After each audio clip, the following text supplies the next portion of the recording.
Now I know this video popped up on your notifications and you instantly started thinking, PANA? PANA does K-tips?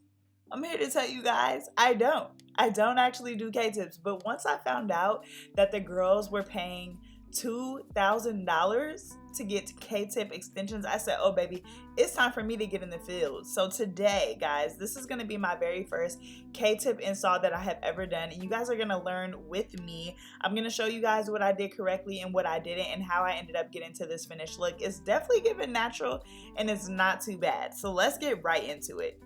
So for those of you guys who are not familiar with what K-tips are, it's a type of hair extensions where I'm going to be taking individual strands and attaching them to my client's natural hair using a heat activated keratin bond. So basically I'm going to be taking a tool, I'm going to heat up that keratin bond and basically fuse it to small sections of my client's hair.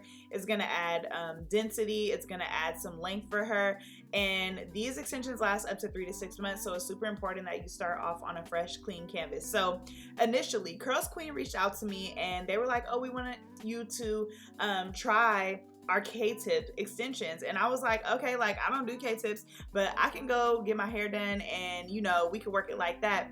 Y'all, I started looking up stylists who do K-tips and I'm like, oh, y'all charging $2,200 for an install? So I instantly had to reach back out to Curlsqueen and I was like, look, I did not know that people were charging $2,200 for these extensions to get done, but I started watching a couple videos and I'm like, you know what? I'm a visual learner. Let me see if I can get in the field and do these. Like, I was really curious as to why they were $2,200. But also I was like, you know what? Let me get in the field and see if I can make a bag.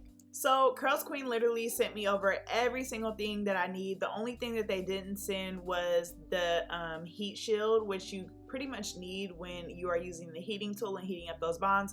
But they sent me 300 grams of their 20-inch Light Yaki textured Keratin Tip Extensions, and these come in a range of different textures so that you can be versatile with your styling. These extensions are hypoallergenic. It's made with Italian keratin. It's customizable in length and color and has a lifespan of about 6 to 12 months for your install.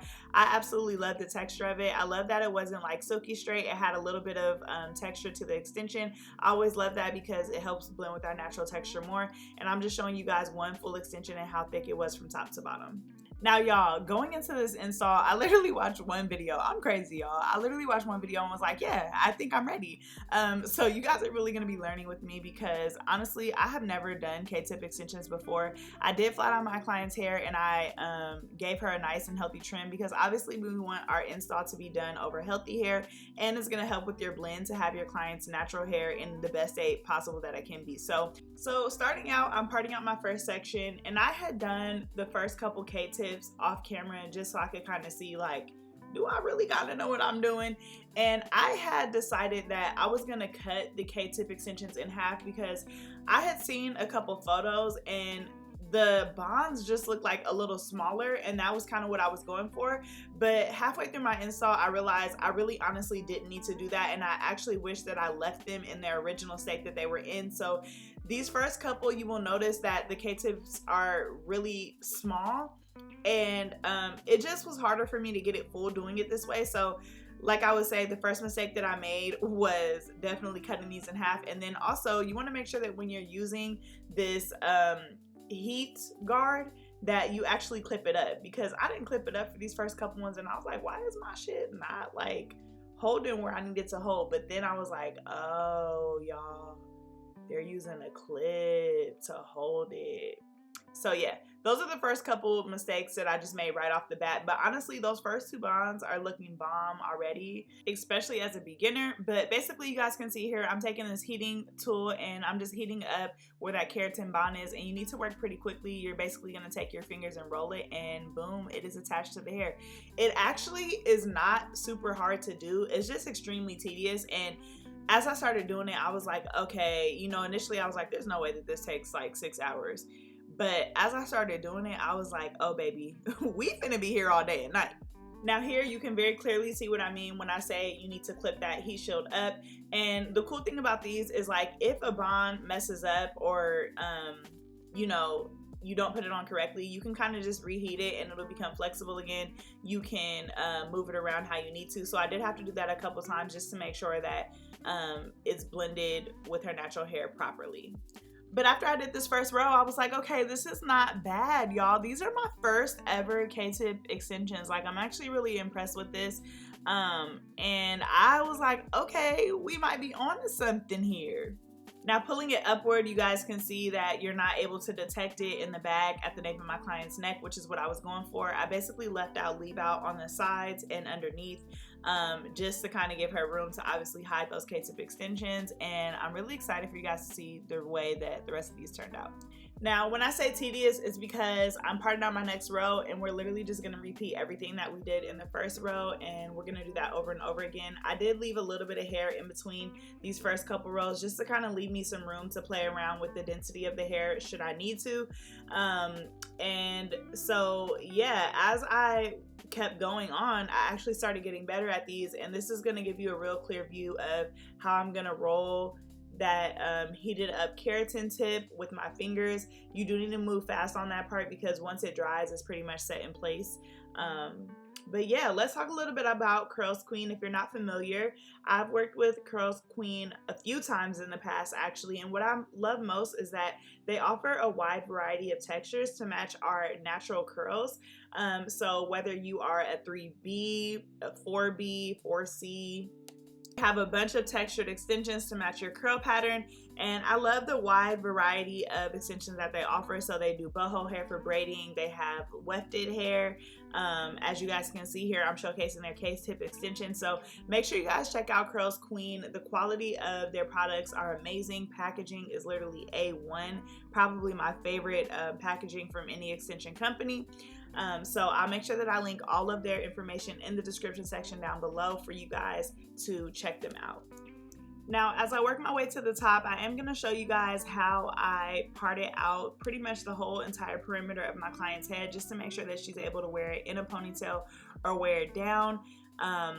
You want to make sure that your install is versatile, and you guys can see how bomb and seamless that looks. I was really proud of myself, y'all. I was like, wait a minute, am I eating? I feel like I'm eating. Now, what it's important to do to make sure you can tailor your extensions to your clients is make sure you ask your client and what styles they will be wearing their hair or how they typically wear their hair, because that's going to determine your parting pattern. My client basically wears her hair in a ponytail down or a half up, half down, so I wanted to make sure that I left some leave out in the middle for her to work with, so that if she were to put her hair half up, half down, you won't be able to see those extensions. So that's the parting that you guys see me doing now. It's just a little bit of leave out to cover all of those extensions in the middle. Now, as I finish this row, this is around the point where I realized, like maybe I shouldn't be cutting the extensions, because I wanted to get the most out of the density, and I wanted to try to use all 200 grams that Curlsqueen sent me, just to make sure I get a nice thick full head install. And so you guys will see when I show pretty much the pattern and the way that they're laying. The K-tip extensions that I was doing, cutting them in half, were just really, really tiny. And I was like, first of all, we gonna be here all day. And also, like, I have to do a bunch of these to get the fullness that I really desired. So at this point, I realized, okay, maybe I had made a mistake. And going forward after this row, I'm actually gonna be putting in the full extension that they gave me without cutting it in half. Yeah, so you guys can see how tiny these look. And that's what I mean by, like, I would have to do so many. I think the first time that I did it without cutting it, I just wasn't really like, you know, it was my first ever one. So I was like, oh, no, this is way too thick. But I started to realize, like, yeah, you know, I need to not be cutting it. But these are what the extensions look like. You guys can see when I pull it up, it's still very much seamless, which is what we were going for. But now I'm going to be installing them without cutting those K-tip extensions in half. Now, for those of you who are curious about how thick of a part you need to do, honestly, I just make sure that my parts are matching the density of the extension that I'm adding. Obviously, you don't want to put a thick extension on a thin piece of hair, and vice versa. You don't want a thick piece of your client's natural hair with a thin K-tip. It's not gonna like fuse correctly, and it's just not gonna look right. So you want to just try to pretty much match that density. And if you take the K-tip extension and you put it up to your client's natural hair, the width and everything should be matching, and you're pretty much good to go. So for this look today, I actually used 2 full bundles, and I honestly wish that I could have used all of the bundles that they gave me, but again, because I cut them in half, those sections took up a lot of space. But I was super ambitious, y'all. I didn't even have the solution to remove the KTip extensions because I could have went back and replaced those, but I didn't even have no solution. I was really just assuming that I was just going to get it right the first time, which is so funny. But you guys can see with these next extensions, this next row that I'm going to show you, that they are thicker. Not only is that going to save time, it's going to allow you to have a thicker density. And so that's why I said learn from my mistakes and do not cut them. Now you guys can see that you can kind of see the keratin glue, and to prevent that, you can cut off some of the top of the extension, like where the glue is, so that you're not working with so much. But I didn't know that until I was pretty much almost done with the install, that I can do that. It didn't really like hurt the install that you could see the glue or anything like that, but that was just a tip that I kind of learned along the way. Now, if you do KTip extensions and you're watching this video, I'm open to any advice, guys. These were actually really fun to install, and I was like, I would definitely do it again, something I can master. It's therapeutic in a way, but just definitely tedious. But if you are a person of repetition, then you would love doing this style. Now, I am going to go back in and touch up my client's flat iron. Obviously, her hair has been clipped and it's been like moved around so much, but I loved how well this hair blends with her natural hair. That's probably the most important thing to me. You guys can see that it's super seamless. You cannot see those K-tips through the bottom. And I could already tell just from the way it was blending when her hair wasn't even like super soaked, you know, or blended with the hair, that it was going to look bomb. This is what the entire back looks like once that install is completed. And this is not all of the leave out that's going to be covering the back, but it's a lot of it. And so, yeah, I was like, okay, I'm feeling this. I think density wise, it wasn't that bad. It could have been a little thicker. So I knew when I got to the top, I was just going to make sure I packed in as many extensions as I possibly could. Also, you can go back in because, like I said, I did leave some rows untouched, and you can fill those rows in as well. Now we're gonna zoom through these top couple rows because honestly at this point it's pretty repetitive. I just left out the perimeter of my client's head, and I'm gonna take the rest of the sections that are not part of that perimeter, and I'm pretty much gonna do just rows going up the top until it's all the way packed in. Again, I'm not cutting those extensions in half, so these are gonna be a little thicker and fuller. It's gonna add that density to the front, and then we'll get into the styling of this look. It was also at this point that I realized I could cut that keratin bond a little bit just to give it more of a seamless look, so that you don't have so much of the keratin bond in your extension.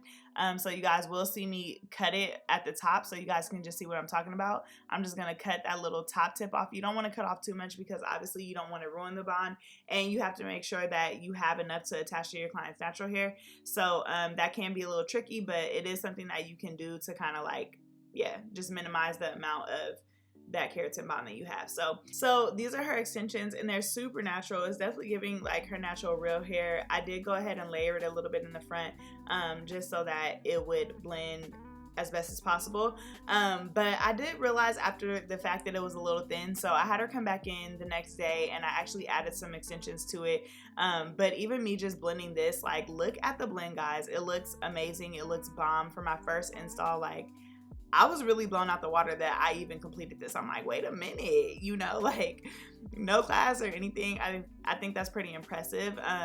So yeah, I'm gonna show you guys here what the extensions look like straight, and then we're gonna curl it and give you guys a curled look.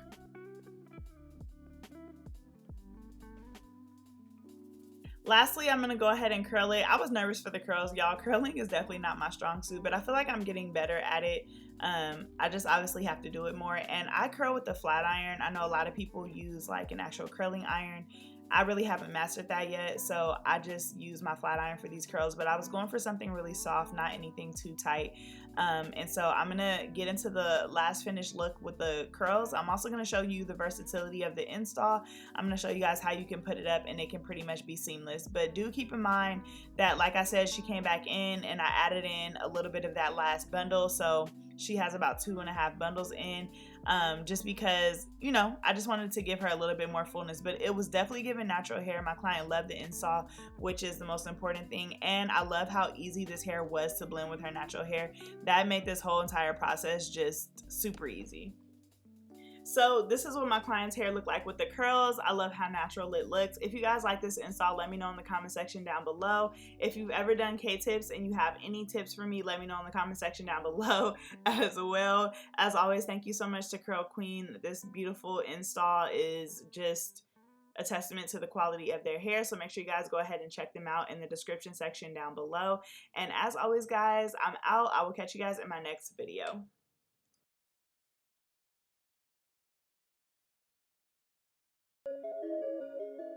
BreAunna tutorials, lives, reviews, yeah, all that.